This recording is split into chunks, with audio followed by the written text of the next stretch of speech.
రాష్ట్రానికి old bus stand అదే 22 పోయాడు చనిపోయిన 22లోనే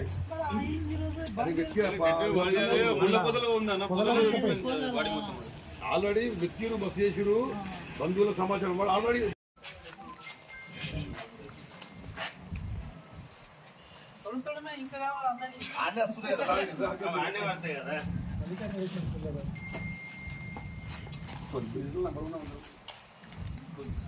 మరి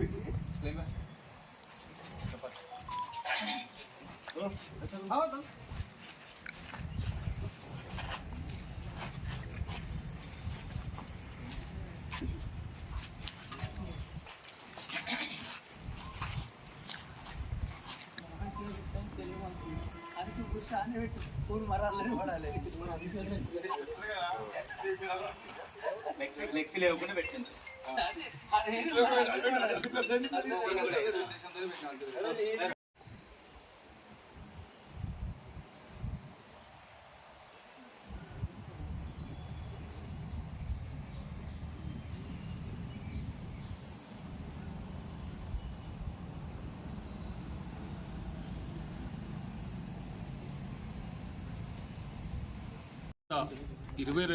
ఇరవై రోజుల పైగా తప్పిపోయి నిన్న మృతదేహంగా తేలిన మంత్రి శ్రీనివాస్ మహాన్యూస్లో కెమెరామెన్గా విధులు నిర్వహిస్తున్నాడు. అతను చనిపోవడం చాలా బాధాకరం. గత 22 రోజుల నుంచి ఆచూకు తెలవాలని ఇక్కడ పోలీస్ స్టేషన్ ఫిర్యాదు కూడా చేయడం జరిగింది. ఆ తర్వాత అతను సంగారెడ్డిలో చెరువులో శవమే తేలిన ఘటన దిగ్భ్రాంతికి గురి చేస్తుంది. నిన్న అతని స్వగ్రామం కడపల్లో అంత్యక్రియలు కూడా నిర్వహించడం జరిగింది. ఈరోజు నారాయణ్ ఖేడ్ ఐబీ గెస్ట్ హౌస్లో జర్నలిస్టులందరూ సంతాప సభ కూడా నిర్వహిస్తున్నాము. శ్రీనివాస్ చనిపోవడం చాలా బాధాకరం.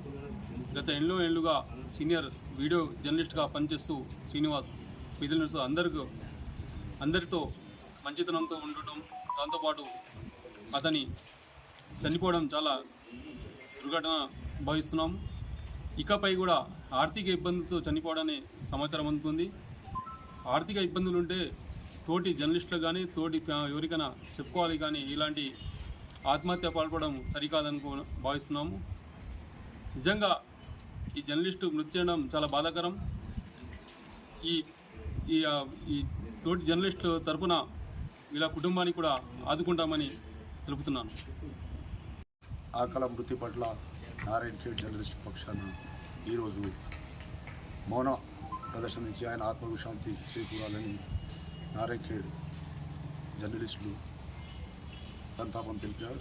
ఇంకా ఆయన అంచెల జిల్లా మారుమూల ప్రాంతం నుంచి అంచెల జిల్లా ఎదిగి మహాన్యూస్ జిల్లా కెమెరామెన్గా పనిచేస్తూ ఆయన మృతి ఎలక్ట్రానిక్ మీడియా చాలా దిగ్గుతి గురి చేస్తుందని నారాయణ ఖేడ్ పక్షాన మేమందరం సంతాపం తెలుపుతున్నాం.